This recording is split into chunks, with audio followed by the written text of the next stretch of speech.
पापा हो कवन पापा कौन बनवा गइनी जी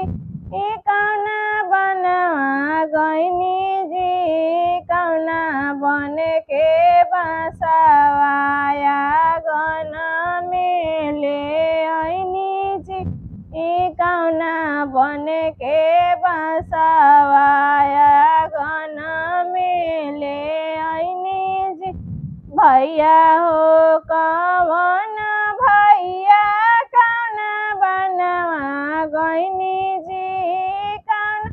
बनवा गइनी जी कौन बन के बसवाया गन में ले आइनी जी कौन बन के बसवाया गन में ले आइनी जी बेटी हो कवन बेटी वृद्धा बनवा गइनी जी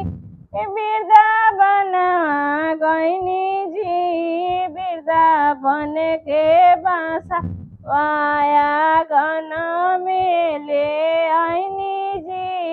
वृद्धा बन के बसवाया गन में ले आइनी जी बहिनी हो कवन बहिनी वृद्धा बनवा गइनी जी बनवा गइनी जी वृद्धा बन के बसवाया गन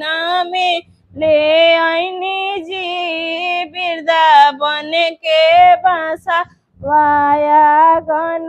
में ले आइनी जी।